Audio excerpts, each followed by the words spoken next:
नमस्कार साथियों, soda classes Suratgarh के यूट्यूब चैनल पर आप सभी का हार्दिक स्वागत। आज हम लोग इकोलॉजी के अगले भाग पर बात करने वाले हैं, यानी कि इकोलॉजी की इकाई, इकोलॉजी की यूनिट, जिसको अपने इकोसिस्टम कहते हैं। इस पर हम लोग स्टार्ट करेंगे। इससे पहले वाले वीडियो पर आपने अच्छे कमेंट किए, बहुत ज़्यादा सहयोग दिया आप लोगों ने, अच्छा लगा मुझे। और इकोलॉजी की विस्तृत व्याख्या और खूबसूरती के साथ इसका एक्सप्लेनेशन जो है वो आगामी वीडियो में मैं कंटिन्यू करता रहूँगा। इसी प्रकार से सहयोग करते रहिए और अपने साथियों तक वीडियो जो है उसको पहुंचाते रहिए। टॉपिक पे फिर मैं बात कर रहा हूँ। हम लोगों का जो टॉपिक था वो था इकोलॉजी, और इकोलॉजी में हम जिस पर बात कर रहे हैं वो है इकोसिस्टम। मूल रूप से जो टॉपिक है वो यहाँ से स्टार्ट होता है, यानी कि इकोसिस्टम से स्टार्ट होता है। इससे पहले वाली जो वीडियो थी वो इसका इंट्रोडक्शन था, और अब जो है मैं इसको एक्सप्लेन कर रहा हूँ बेटर तरीके से। इकोसिस्टम यानी कि पारिस्थितिक तंत्र, इकोसिस्टम यानी पारिस्थितिक तंत्र शब्द जो है इसमें यूज हो रहा है। इकोसिस्टम शब्द जो है, इस शब्द को सबसे पहले प्रयोग में लेने वाला जो वैज्ञानिक था वो था A.G. टेंसले। A.G. टेंसले ने इकोसिस्टम शब्द को सबसे पहले प्रयोग में लिया था, और इकोसिस्टम को ही अपने इकोलॉजी यानी कि पारिस्थितिक विज्ञान या पारिस्थितिकी की इकाई कहते हैं। तो ये बातें सब इम्पोर्टेंट है। अब इसके बाद हम लोग स्टार्ट करते हैं इकोसिस्टम जो है वो कितने प्रकार का होता है ना, इकोसिस्टम को कैसे अपने डिवाइड कर सकते हैं। तो मूल रूप से हम लोग इकोसिस्टम को दो भागों में डिवाइड करते हैं। एक होता है जलीय इकोसिस्टम, एक होता है स्थलीय इकोसिस्टम। ठीक है, इकोसिस्टम कंप्लीट शब्द आप समझ लीजिएगा। जलीय इकोसिस्टम यानी कि ऐसा इकोसिस्टम जिसके अंदर जलमंडल को शामिल किया गया है। और जलीय इकोसिस्टम को भी मैं दो भागों में डिवाइड करता हूँ। एक इकोसिस्टम वो जिसको अपने बोलते हैं लवणीय जल इकोसिस्टम, लवणीय जल इकोसिस्टम यानी कि मैराइन वाटर इकोसिस्टम। दूसरा हम लोग बात करते हैं अलवणीय जल इकोसिस्टम, अलवणीय जल इकोसिस्टम, जिसको अपने फ्रेश वाटर इकोसिस्टम के नाम से जानते हैं। फ्रेश वाटर इकोसिस्टम अपने इसको कहते हैं। ठीक है, तो मैराइन वाटर इकोसिस्टम यानी कि लवणीय जल, खारा पानी जिसको अपने कह सकते हैं, जिसमें लवण की मात्रा देखी जाती है। और इसके जो एग्जाम्पल है उसमें अपने लोग किसको शामिल करेंगे? सागर, महासागर, समुद्र आदि को, इनको हम लोग यहाँ पर शामिल किया करते हैं। इस धरती पर सबसे बड़े अगर कोई है तो वो कौन है? महासागर है। और अगर मैं महासागर को इकोसिस्टम मानूं तो मैं ऐसे लिखूंगा, सबसे बड़ा इकोसिस्टम और सबसे अधिक स्थायी इकोसिस्टम। यानी सबसे बड़ा और स्थायी इकोसिस्टम किसको मानते हैं? अपने महासागर को। यानी कि महासागरों को न तो नष्ट किया जा सकता है, जब नष्ट नहीं किया जा सकता तो ये क्या हो जाएंगे? परमानेंट हो जाएंगे। दूसरा सबसे बड़ा, क्योंकि महासागरों से बड़ा तो इस धरती पर कुछ है ही नहीं, यानी कि सबसे बड़ा और स्थायी इकोसिस्टम किसको मानेंगे? अपने महासागर को मानेंगे। ठीक है, तो लवणीय जल सागरों और महासागरों में रहता है, इसलिए मैराइन वाटर इकोसिस्टम हम लोगों ने दो एग्जांपल दिए। इसके बाद में अलवणीय जल इकोसिस्टम यानी कि फ्रेश वाटर इकोसिस्टम। अब जो अलवणीय जल इकोसिस्टम या फ्रेश वाटर इकोसिस्टम जो है, इसमें हम लोग दो पार्ट बनाते हैं। यानी कि जो मीठा पानी होता है उसको दो भागों में डिवाइड कर देंगे। एक अपने पढ़ेंगे लैंटिक और दूसरा पढ़ेंगे lotic. Very very important question आ सकता है, लैंटिक इकोसिस्टम किसे कहते हैं? तो याद रखना है, लैंटिक किसको बोलते हैं और लोटिक किसको बोलते हैं। लैंटिक उसको बोलते हैं जिसमें पानी सदैव खड़ा रहता है, यानी कि स्थिर जल इकोसिस्टम। स्थिर जल इकोसिस्टम यानी एक जगह पर पानी खड़ा है। लोटिक अपने उसको बोलते हैं जिसमें पानी एक जगह पर खड़ा नहीं रहता, बहता रहता है। तो हम इसमें लिखेंगे गतिशील जल इकोसिस्टम, जिसमें पानी ठहरता नहीं है, बहता रहता है। स्थिर जल इकोसिस्टम यानी एक तो शर्त यह है कि मीठा पानी होना चाहिए, और दूसरी शर्त यह है कि एक जगह पर स्थिर रहना चाहिए। तो इसमें हम लोग किसको एग्जांपल देंगे? एक तो तालाब जो है उसको हम इसमें शामिल करेंगे। नंबर 2 पे हम इसमें शामिल करेंगे स्थिर जल इकोसिस्टम में जलकुंड, है ना, डिग्गी। ठीक है ना, इन चीज़ों को, जलकुंड को अपने इसमें शामिल कर सकते हैं। ठीक है ना, कुएं को अपने इसमें शामिल कर सकते हैं, क्योंकि वहाँ पर पानी जो है वो एक जगह पर खड़ा रहता है। ठीक है ना, बावड़ी जो है वो अपने इसमें एग्जांपल ले सकते हैं कि बावड़ी एक प्रकार का लैंटिक जल इकोसिस्टम है। ठीक है ना, तो ये सारे इसमें आ जाएंगे, स्थिर जल इकोसिस्टम है जिसमें पानी खड़ा रहता है। दूसरा एग्जाम्पल है लोटिक यानी कि गतिशील, जिसमें पानी बहता है। अब बहता किस में भाई, जैसे नदियाँ। अब नदियाँ जो है वो खारे पानी की तो नहीं होती तो मीठे पानी की है, और नदियों में पानी स्थिर भी नहीं रहता, गतिशील रहता है, तो उसको हमने क्या बोला, लोटिक। तो नदियाँ जो है वो लोटिक इकोसिस्टम में आएगी और फ्रेश वाटर इकोसिस्टम का एक सोर्स मानी जाएगी। इसी प्रकार से नदियों के साथ हम लोग नहर लिख सकते हैं। इसी प्रकार से हम लोग लिख सकते हैं। तो ये जो चीज़ें हैं जिसमें पानी मीठा और बहता रहे, अब आप समझ गए होंगे कि बहने वाला जल जो है वो सारा किस में चला जाएगा, लोटिक में चला जाएगा। ठीक है, तो इस प्रकार से जलीय इकोसिस्टम को हम लोग दो भागों में डिवाइड करते हैं, मैराइन, फ्रेश वाटर। फिर फ्रेश वाटर को दो भागों में, लैंटिक और लोटिक। तो थोड़ा सा क्लासिफिकेशन यहाँ पर समझना है। इधर अगर हम बात करें स्थलीय इकोसिस्टम की, तो स्थलीय मतलब जमीन, स्थल। अब स्थल अर्थात भूमि अलग अलग प्रकार की हो सकती है।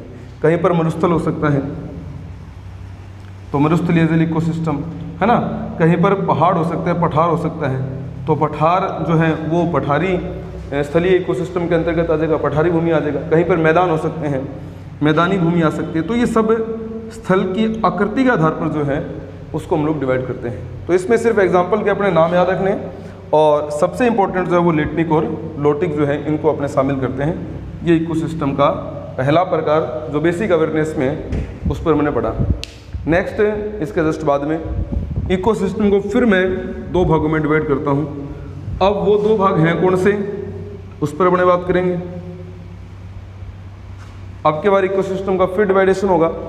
इकोसिस्टम को फिर मैं दो भागों में डिवाइड कर रहा हूँ। एक तो मैं बोल रहा हूँ प्राकृतिक इकोसिस्टम, और एक मैं आपको बता रहा हूँ कृत्रिम इकोसिस्टम। ठीक है, कृत्रिम इकोसिस्टम यानी कि जिसको हम लोग तैयार करते हैं। ठीक है, और एक आ जाएगा प्राकृतिक इकोसिस्टम। तो प्राकृतिक इकोसिस्टम और कृत्रिम इकोसिस्टम, इस प्रकार से हम इकोसिस्टम को दो भागों में डिवाइड करते हैं। प्राकृतिक वे जो प्रकृति में पहले से मौजूद है, हमने जिनको तैयार नहीं किया, जैसे अपने वन कह सकते हैं। वन हम लोग तैयार नहीं करते, अपने आप स्वतः ही निर्मित होते हैं। जैसे सागर महासागर हम लोग तैयार नहीं करते, स्वतः ही अपने आप ही बन जाते हैं। तो ये सारे इसमें आ जाएंगे। इसी प्रकार से नदियाँ है ना, नदियाँ इसमें आ जाएंगी। इसी प्रकार से मरुस्थल जो है उनको भी हम लोग इसमें शामिल कर देंगे। तो ये प्राकृतिक इकोसिस्टम में आ जाते हैं जो पहले से प्रकृति में मौजूद हैं, हम लोगों ने जिनको तैयार नहीं किया। कृत्रिम इकोसिस्टम, अब कृत्रिम इकोसिस्टम में अपने किसको शामिल करेंगे, जिनको हमने तैयार किया। जैसे नहर कृत्रिम इकोसिस्टम है, जैसे तालाब भी हम लोग तैयार करते हैं, तालाब भी कृत्रिम इकोसिस्टम में आ जाएगा, नहर कृत्रिम इकोसिस्टम में आ जाएगा। इसी प्रकार से प्रयोगशाला, लेबोरेटरी, तो जो प्रयोगशाला होती है वह भी अपने आप में कौन है, कृत्रिम इकोसिस्टम के अंतर्गत आता है। इसी प्रकार से सबसे इम्पोर्टेंट बात जो है वो मैं करने जा रहा हूँ अभी, एक आता है जल जीवशाला। जल जीवशाला अपने किसको बोलते हैं, एक्वेरियम को।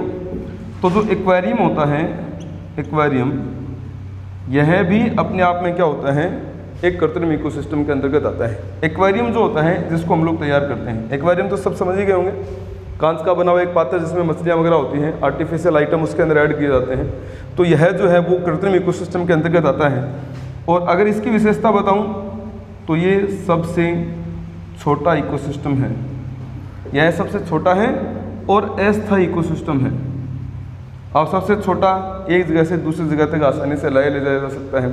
अस्थायी का मतलब क्या होगा, अगर एक्वेरियम नीचे गिरा तो नीचे गिरते नष्ट यानी टूट जाएगा, समाप्त हो जाएगा। तो इसलिए मैं इसको बोलूँगा कि यह एक अस्थायी इकोसिस्टम का उदाहरण है। तो कृत्रिम इकोसिस्टम में मैंने जल जीवशाला को भी जगह दे दी। इसी प्रकार से खेत जो होते हैं वह भी क्या होते हैं, कृत्रिम इकोसिस्टम के उदाहरण माने जाते हैं। ठीक है ना, क्योंकि खेतों को हम लोग तैयार करते हैं। पहले से इस धरती पर खेत नहीं थे, हम लोगों ने खेत की बाड़ाबंदी की, अलग अलग प्रकार की फसलें उगाई। आज खेतों का अच्छे खासे तरीके से वर्गीकरण किया गया है, उनकी बाउंड्रीज होती हैं। तो इसका मतलब खेत जो है वो एक प्रकार का कृत्रिम इकोसिस्टम जो है उसमें आएगा।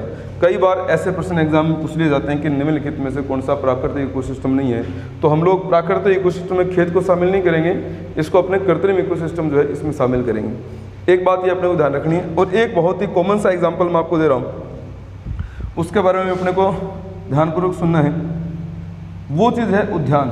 अब उद्यान को अपने किस में शामिल करें, उद्यान जो है ये बहुत एक बड़ा मुद्दा बन जाता है इकोसिस्टम के टाइप में, प्राकृतिक और कृत्रिम में। उद्यान यानी कि पार्क जो होते हैं वो दो प्रकार के होते हैं। देखिए, एक होता है ऐसा पार्क जिसमें फॉर्मेलिटीज़ पूरी की जाती है, जिसको अपने फॉर्मल गार्डन कहते हैं, यानी कि औपचारिक उद्यान। अब ये बात अपने को याद रखनी है, एक तो औपचारिक उद्यान। औपचारिक उद्यान जो है, एक तो इसको जिसमें औपचारिकताएं पूरी की जाए। औपचारिकताएं मतलब जिसकी फिक्स बाउंड्री हो, जिससे पार्क में प्रवेश करें तो दाएं बाएं के पेड़ पौधे एक जैसे होने चाहिए, पौधों की सजावट अलग प्रकार से हो, कटिंग एक जैसी हो, हैज एक जैसी हो। इसका मतलब इस प्रकार के पेड़ पौधों को या इस प्रकार के मतलब एक ही समान प्रकार के पादपों से बनने वाले उद्यान को हम लोग क्या बोलेंगे? औपचारिक उद्यान बोलेंगे। जैसे बड़े बड़े शहरों में आप देखते हैं गार्डन बने होते हैं, पब्लिक पार्क बने होते हैं, वो सारे के सारे क्या हैं? औपचारिक उद्यान हैं। तो औपचारिक उद्यान हम लोग तैयार करते हैं, इसलिए हम इनको किस में शामिल करेंगे? कृत्रिम इकोसिस्टम में शामिल करेंगे। एक आता है अनौपचारिक उद्यान। अनौपचारिक उद्यान। अब अनौपचारिक उद्यान में अपने किसको शामिल करेंगे? अनौपचारिक उद्यान उन उद्यानों को कहते हैं, जैसे आप किसी जगह विशेष पर चले गए, हिमाचल प्रदेश चले गए, उत्तराखंड चले गए, तो वहाँ पर हरियाली है ना। उन जगहों पर अगर आप देखेंगे तो पहाड़ों के ऊपर हरे भरे मैदान देखे जाएंगे, तो वो सारे किस प्रकार के उद्यान आ जाएंगे? अनौपचारिक उद्यान आ जाएंगे। नदियों के आजू बाजू तट वाले जो क्षेत्र होते हैं, जहाँ पर अपने आप ही पेड़ पौधे, कलरफुल प्लांट्स जो उग जाते हैं, है ना, मैदान बन जाते हैं अपने आप ही स्वतः ही, तो उनको अपने लोग क्या मानेंगे? अनौपचारिक उद्यान मानेंगे। तो अनौपचारिक उद्यान में कोई फॉर्मेलिटी पूरी नहीं होती, अलग अलग प्रकार के पौधे होते हैं, स्वतः ही उगते हैं, हम लोग उगाते भी नहीं हैं। तो इसलिए अनौपचारिक उद्यानों को अपने क्या मानेंगे? एक प्रकार से प्राकृतिक इकोसिस्टम के अंतर्गत अपने इनको शामिल करेंगे। इसका मतलब उद्यान भी दो प्रकार के हैं, एक तो वे उद्यान जो औपचारिक हैं और एक वे उद्यान जो अनौपचारिक हैं। औपचारिक उद्यान कृत्रिम और अनौपचारिक उद्यान है प्राकृतिक, ठीक है ना। तो बड़े बड़े शहरों में जो पब्लिक पार्क अपने देखा करते हैं, वो सारे के सारे फॉर्मल गार्डन होते हैं। तो एक ये बात भी अपने को याद रखनी है। इसके साथ साथ एक और मुद्दा है जिस पर अपने को थोड़ी सी चर्चा और करनी है, मैं इसको थोड़ा इरेज कर रहा हूँ। एक आता है झील। झील पे बड़ा कन्फ्यूज़न रहता है, तो हमें थोड़ा ध्यान रखना है कि झील को अपने किस में शामिल करें? झील को प्राकृतिक माने या झील को कृत्रिम माने? तो इसमें थोड़ा सा कन्फ्यूज़न रहता है। अपने को ध्यान रखना है कि ऑप्शन के अकॉर्डिंग, यह ध्यान रखना है कि इसको ऑप्शन के अकॉर्डिंग हल करेंगे कि ऑप्शन अपने को क्या दे रहा है।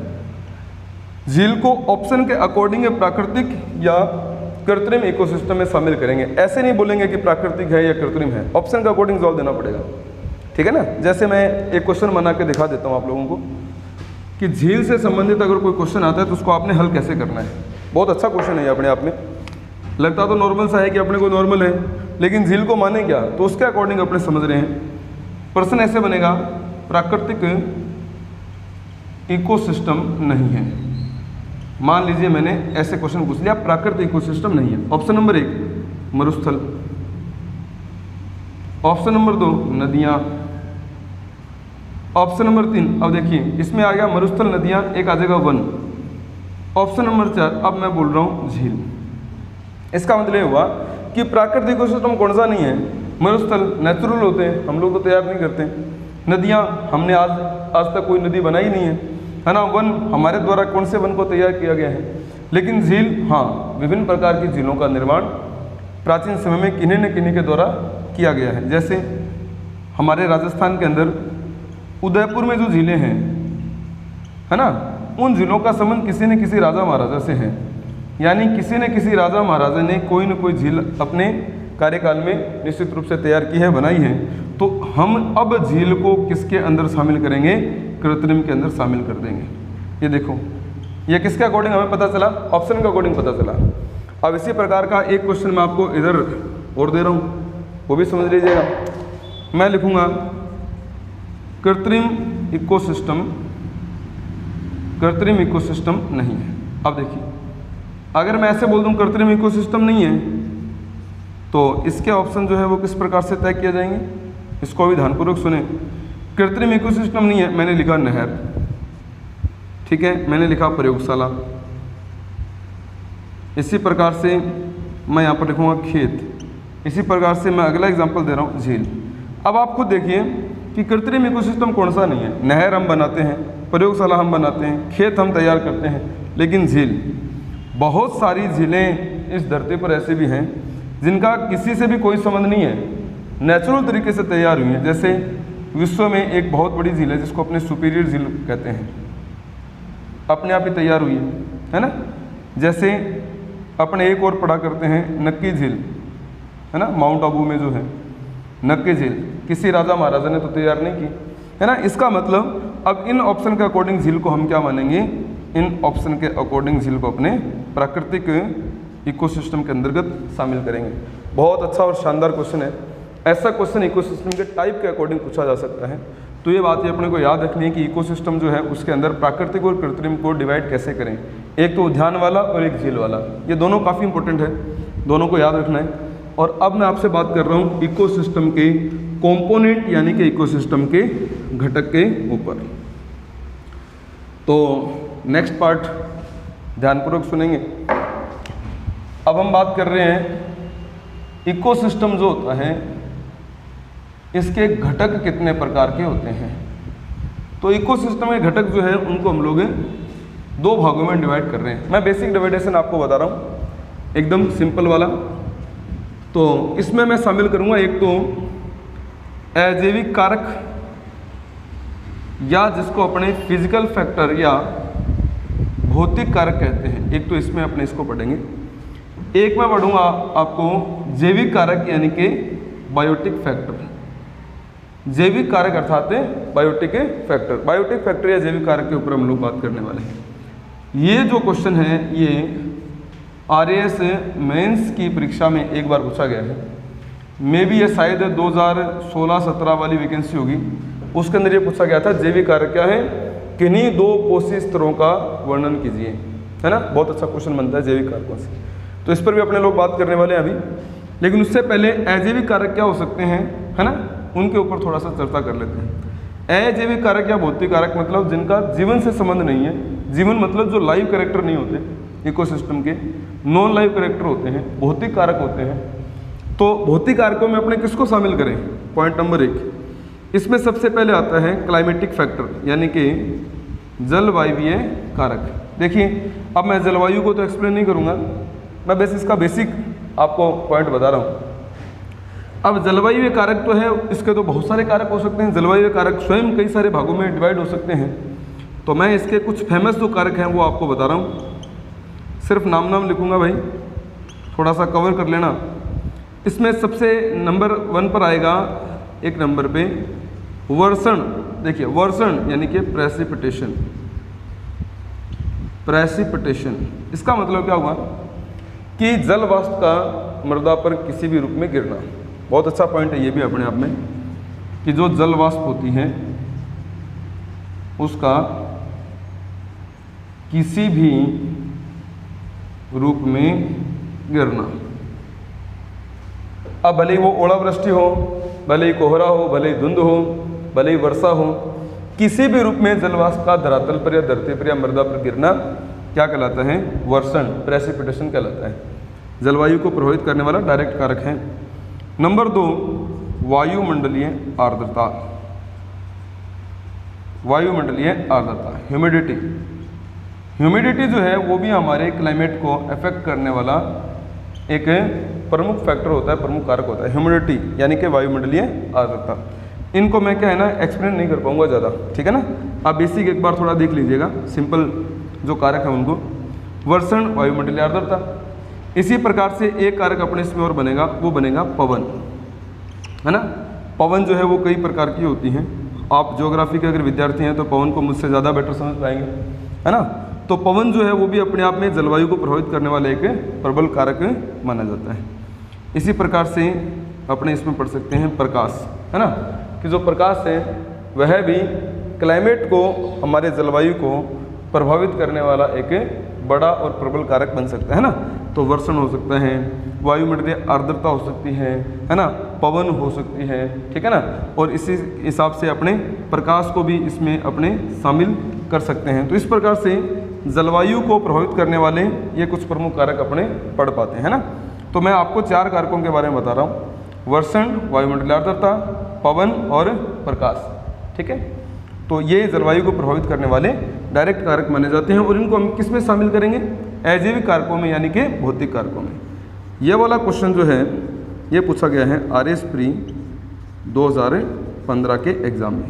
अच्छा क्वेश्चन है। पूछा क्या था कि निम्नलिखित में से इकोसिस्टम का जैविक कारक नहीं है। तो जैविक कारक कौन सा नहीं है? प्रकाश जैविक कारक नहीं है भाई, है ना। तो ये बात अपने याद रखनी है। पवन जैविक कारक नहीं है। आर्द्रता जो है वायुमंडलीय, यह जैविक कारक नहीं है। वर्षण जो है यह जैविक कारक नहीं है। अच्छा, एक अपने और ऐड कर सकते हैं, तापमान, टेम्परेचर भी अपने क्लाइमेट को इफेक्ट करता है, तो यह भी एक जैविक कारक नहीं है ना। तो थोड़ा ध्यान रखना है इस पॉइंट को। नंबर दो पे आपको मैं बता रहा हूँ सॉइल फैक्टर यानी कि मृदीय कारक। सॉइल फैक्टर यानी कि मृदीय कारक। मृदाएं बहुत प्रकार की हो सकती हैं, जैसे अम्लीय मृदा, है ना, अम्लीय मृदा, जैसे क्षारीय मृदा, है ना, क्षारीय मृदा अपने कह सकते हैं, ठीक है ना। इसी प्रकार से जैसे हम लोग इसमें पढ़ पाते हैं क्षारीय मृदा के साथ साथ लवणीय मृदा। तो इस प्रकार से मृदाएं बहुत प्रकार की हो सकती हैं। तो यह भी हमारे इकोसिस्टम का एक अजैविक या फिजिकल फैक्टर के अंतर्गत आता है। मृदाएं अम्लीय हो सकती है, क्षारीय हो सकती हैं और लवणीय हो सकती हैं। अब इसी में मैं थोड़ा सा है ना मैटर ऐड कर देता हूँ, थोड़ा इसको भी ध्यानपूर्वक सुनेंगे सभी, क्योंकि ये भी अपने आप में एक पॉइंट बन जाता है। मैं इसके अंदर ऐड कर रहा हूँ बस, है ना। ये तो है मृदाएं 3 प्रकार की। अब अम्लीय मृदा जो है वो भी प्रोडक्टिविटी के लिए ठीक नहीं है। मृदाएं अम्लीय भी नहीं होनी चाहिए, क्षारीय भी नहीं होनी चाहिए, है ना। तो अम्लीय मृदा को सुधार कौन करेगा? अम्लीय मृदा का सुधार करेगा चूना, याद रखना है। क्षारीय मृदा जो होती है उसका सुधार कौन करेगा? जिप्सम, ये भी याद रखना है। लवणीय मृदा का सुधार जो है वो कौन करता है? लवणीय मृदा का सुधार करते हैं rock phosphate, very very important. अब ये वाला जो मैंने 3 लाइनें लिखी हैं कॉम्पिटिटिव एग्जाम में बहुत फेमस है, लेकिन हमारी एक आदत ये भी है कि मृदा सुधारक जब भी अपने पढ़ा करते हैं ना, तो हम लोग जिप्सम के अलावा किसी दूसरे का नाम नहीं लेते। अगर वो पूछेगा अम्लीय मृदा का सुधार तो भी जिप्सम बोलेंगे, है ना, मूर्खता है ये देखो। क्षारीय मृदा का सुधार तो भी अपने पास जिप्सम ही उत्तर रहेगा। लवणीय मृदा का सुधार तो भी जिप्सम बोलेंगे। तो हम सोचते हैं कि जिप्सम के अलावा कुछ है ही नहीं, और अपने सोचते हैं प्रश्न सही हो जाएगा, अभी तो प्रश्न गलत हो जाता है। याद रखना है, अम्लीय मृदा का सुधार चूना करेगा, क्षारीय मृदा का सुधार जिप्सम करेगा, और जो लवणीय मृदा है उसका सुधार रॉक फॉस्फेट करेगा। इनके भी कारण है कि मैंने इनको ही एग्जाम्पल क्यों लिखा। समय अभाव के कारण मैं इतनी ज़्यादा बातें तो नहीं बताऊँगा इसमें, क्योंकि बहुत ज़्यादा एक्सप्लेन करते हैं तो ये और आगे बढ़ जाता है। तो जो मेन कंटेंट है बस उसी पर मैं बात कर रहा हूँ कि जो मेन पॉइंट है वो क्या कर रहे हैं, मृदीय कारक। अब मृदाएं जो होती हैं उसके अंदर भी कुछ और अन्य कारकों को शामिल किया जाता है। तो मैं 2 और फैक्ट आपको बता रहा हूँ मृदा के अंदर। मृदा को और उपजाऊ बनाने के लिए इसमें एक ही बता देता हूँ जो इम्पोर्टेंट है। इसमें एक फैक्ट काम आता है जिसको अपने बोलते हैं ह्यूमस।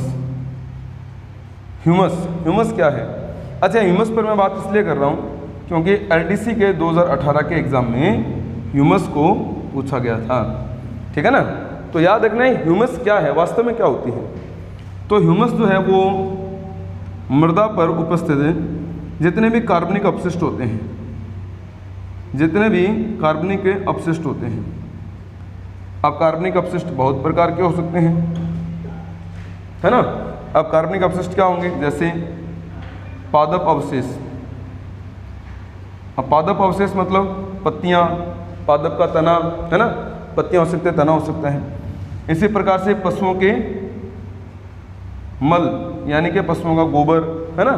इस प्रकार से कई बार फसल अवशेष उनको भी अपने इसमें शामिल कर लेते हैं। तो जितने भी कार्बनिक अपशिष्ट होते हैं, जब इनका किण्वन होता है, जब इनका क्या होता है किण्वन का मतलब होता है सड़ना, फर्मेंटेशन। तो जब इन कार्बनिक अपशिष्टों का किण्वन होता है तो किण्वन के उपरांत बनने वाले जितने भी किण्वन के प्रोडक्ट हैं, है ना, जो काले रंग के होते हैं। जिस सड़ने के उपरांत बनने वाले पदार्थ का काला रंग हो जाता है और जो मृदा की उत्पादकता को बढ़ाता है, मृदा उपजाऊपन बढ़ाता है, ये लिख सकते हैं। उपजाऊपन बढ़ेगा तो उत्पादक अपने आप ही हो जाएंगी। मृदा की उपजाऊपन को बढ़ाने का काम करता है। इस काले रंग के उपजाऊ पदार्थ को हम लोग क्या कहते हैं? ह्यूमस कहते हैं। तो जब LDC में क्वेश्चन आया तो ये पूछा गया था कि फसलों के कार्बनिक अपशिष्टों के सड़ने के उपरांत बनने वाले गहरे काले रंग के पदार्थ को जो मृदा की उपजाऊपन को बढ़ाने का काम करता है किस नाम से जाना जाता है? तो हम क्या बताएंगे, उसे ह्यूमस के नाम से जाना जाता है। Very very important. अब मृदाएं और भी 2 प्रकार की अपने पढ़ सकते हैं, उत्पादक मृदा, उपजाऊ मृदा, है ना। तो उन पर अपने को बात करने की ज़रूरत नहीं है फिलहाल। तो अभी तक जो मैंने आपको कारक बताए हैं वो 2 कारकों पर मैंने चर्चा की, अजैविक कारक में जलवायु कारक और मृदीय कारक। फिर इसमें स्थलाकृति कारक भी आ जाते हैं। तो स्थलाकृति कारक मैं सिर्फ लिख देता हूँ, स्थल की आकृतियों के आधार पर वही पठारी, मरुस्थलीय भूमि, मैदानी भाग, है ना, वो सारे पहाड़ी भाग, वो सारे इसमें आ जाते हैं। तो मैं सिर्फ नाम लिख देता हूँ, स्थलाकृति के कारक। देखना ये सारे कारक जो हैं वो कॉम्पिटिटिव एग्जाम में काफ़ी इंपॉर्टेंट है। तो ध्यान ये रखना है कि किस प्रकार से इकोसिस्टम के इन कारकों के ऊपर क्वेश्चन बन सकते हैं, है ना। तो ये बातें मैंने आपको अभी तक बता दी। अब हम लोग नेक्स्ट पॉइंट पे बात करने वाले हैं जो है जैविक कारक, सुपर इम्पोर्टेंट, जहाँ से कंपटीशन की सर्वाधिक संभावनाएं बनती हैं, ठीक है ना, उस पर मैं बात कर रहा हूँ। कुछ बच्चों ने कमेंट किया था कि सर एक्सप्लेनेशन जो है वो बढ़िया दीजिए और वीडियो ज़्यादा कीजिए। तो वीडियो का जो ड्यूरेशन है वो बढ़ा ही रहा हूँ मैं दिनों दिन। कुछ टॉपिक और कुछ टॉपिक का पार्ट ऐसे होते हैं जिनमें समय ज़्यादा लगता है, तो उनको एक साथ करने का प्रयास मेरा रहता है कि जिस पर बड़ा टॉपिक का पार्ट होता है तो उसको एक साथ किया जाए। और कल वाली क्लास जो छोटी थी वो इसलिए थी क्योंकि उसमें सिर्फ इंट्रोडक्शन था इकोलॉजी का, ताकि आप सब लोगों को पता चल जाए कि इकोलॉजी जो है उसके पार्ट अपने स्टार्ट कर रहे हैं, इसलिए मैंने उसका थोड़ा छोटा भाग लिया था। जैविक कारक जो है उसके अंदर मैं 3 पार्ट बनाऊंगा, ठीक है ना। अब 3 पार्ट हैं कौन कौन से? तो उसमें सबसे पहला पार्ट आप सुन लीजिए। पहला पार्ट होता है उत्पादक, यानी कि प्रोड्यूसर, यानी कि प्रोड्यूसर जो प्रोड्यूस करते हैं, है ना। उत्पादक जो होते हैं वो होते कौन हैं? वो हरे पादप होते हैं भाई। हरे पादपों को हम क्या बोलते हैं? उत्पादक, यानी कि प्रोड्यूसर। अब इनको प्रोड्यूसर क्यों बोला, क्या कारण है ना, इन सभी बातों पर मैं आगे चर्चा करने वाला हूँ। पहले नेक्स्ट पॉइंट पर अपने फिर बात कर लेते हैं। नंबर 2 जो इसका पार्ट बनेगा वो बनेगा उपभोक्ता। उपभोक्ता माने कंज्यूमर। अब सेकंड पार्ट जो है उसमें अपने उपभोक्ता को शामिल करेंगे, उपभोक्ता यानी कि कंज्यूमर को अपने शामिल करेंगे, ठीक है। तो ये बात भी अपने को याद रखनी है, कंज्यूमर, उपभोक्ता। उपभोक्ता कई प्रकार के हो सकते हैं, है ना, जैसे प्राथमिक उपभोक्ता, द्वितीयक उपभोक्ता, है ना, और तृतीयक उपभोक्ता। इस प्रकार से इसको अपने और आगे डिवाइड कर सकते हैं। नंबर 3 जो है अपना, उसमें अपने पास आ जाते हैं अपघटक, और उपभोक्ताओं को अपने C से शो करते हैं, C1, C2, C3 ऐसे करके आगे बढ़ जाते हैं। अपघटक को अपने बोलते हैं डिकम्पोजर। अपघटक जो होते हैं वो होते हैं डिकम्पोजर, जो कंपोस्ट कर देते हैं, है ना, यानी सड़ा गलाकर नष्ट कर देते हैं प्रकृति में बड़े से बड़े जीवों को भी। तो अपघटक इसको अपने डिकम्पोजर बोलेंगे और इसको अपने डी से शो करेंगे। और अपघटक जो होते हैं वो मूल रूप से होते क्या हैं? वो सूक्ष्म जीव होते हैं। सूक्ष्म जीव जैसे वो कवक भी हो सकते हैं, और सूक्ष्म जीव जैसे कि वो जीवाणु भी हो सकते हैं। इनको अपने किस में शामिल करते हैं? अपघटक में शामिल किया करते हैं। अब इसमें हमारे पास इंपॉर्टेंट पार्ट बनेगा उत्पादक, उपभोक्ता और अपघटक, ठीक है ना। तो उत्पादक को अपने अलग से एक्सप्लेन करेंगे, उपभोक्ता को और फिर अपघटक को। तो अब हमारा जो मेजर टारगेट है वो स्टार्ट हो रहा है जैविक कारक। ये इसका मेन पार्ट है ना। आज भी वैसे देखें तो इकोसिस्टम का जो मैंने आपको अजैविक कारक बताया था, यहाँ से भी कंपटीशन में आने वाले क्वेश्चनों पर हमने बात की थी। कुछ बच्चों ने मेरे को बोला था कि पटवारी के एग्ज़ाम से पहले सर पूरा सिलेबस करवा दीजिए। तो ऐसे तो संभावना ही, मैं क्या बताऊं कि भाई पूरा सिलेबस ऐसे आधे घंटे के वीडियोस में तो नहीं होगा। करवाने को तो 5 घंटों में भी करवा दें, लेकिन एग्जाम में क्वेश्चन नहीं आएगा तो ऐसा करवाने से फ़ायदा क्या है। तो वीडियो मेरा तो ये टारगेट रहता है कि मैं आपको अच्छा कंटेंट उपलब्ध करवा पाऊँ, है ना। कुछ बच्चों ने मुझे बहुत अच्छे कमेंट भी किए थे, जैसे सर यूट्यूब पे तो इकोलॉजी इतने में समाप्त हो जाती है जितना आपने इंट्रोडक्शन दिया है। तो वास्तविकता भी यही है कि इकोलॉजी जो है वो अपने पर्यावरण का टॉपिक समझकर और बहुत ही माइनर्स आपने करके सोच लेते हैं कि भाई इतना ही बहुत है ना। उसकी जो प्रारंभिक जो बातें हैं वही अपने को पता नहीं होती, और स्टार्टिंग पॉइंट है वहीं से कंपटीशन स्टार्ट हो जाता है। अब कल वाली क्लास अगर आपने पूरी देखी हो तो मैंने कई सारे कॉम्पिटिटिव एग्जाम्स में आने वाले क्वेश्चंस पर बात की थी, और जो कई पुराने पेपरों में आ भी चुके हैं उन प्रश्नों पर मैंने बात की थी। मेरा एक ही आपसे रिक्वेस्ट है कि जो वीडियो देखते हो तो पूरा देखा करो, है ना। पूरा देखते हो तो एक एक लाइन, एक एक कंटेंट जो है वो काफ़ी इंपॉर्टेंट है कॉम्पिटिटिव एग्जाम्स के अकॉर्डिंग। अगर आपको वीडियो ठीक लगे तो अपने साथियों के साथ शेयर ज़रूर किया करो, ताकि हमारी मेहनत जो है वो और अच्छी हो सके। और कमेंट तो पक्का ही कर दिया करो, कोई डाउट हो तो निश्चित रूप से डाउट का तो पहले वेलकम है ना, कि आप अपने डाउट को तो कम्प्लीटली पूछ ही लिया करो कि सर इसके बारे में और एक्सप्लेन करो, तो मैं अगली वीडियो स्पेशली आपके डाउट के ऊपर बनाने का प्रयास करूँगा, ठीक है। और बाकी जो है आपको ठीक लगे उस हिसाब से करते रहिए और मैटर को पूरा देखा करो। बस एक ही बात है कि पूरा देखोगे तो आप अच्छी तरह से इस चीज़ को समझ पाओगे, ठीक। और ऑल द बेस्ट आप सबके लिए। शेष भाग पर हमने कल वाली क्लास में बात करनी है। जैविक कारकों का पूरा कंप्लीटली एक्सप्लेनेशन देने वाला हूँ, तो पूरी क्लास जो है वो ज़रूर देखना। और साथ में जैविक कारकों को तो छोड़ना ही मत, क्योंकि यहाँ से तो बहुत अच्छा कंटेंट आपको अवेलेबल होने वाला है। All the best again. कल मिलते हैं आपसे दोबारा नेक्स्ट वीडियो के साथ। बहुत बहुत धन्यवाद।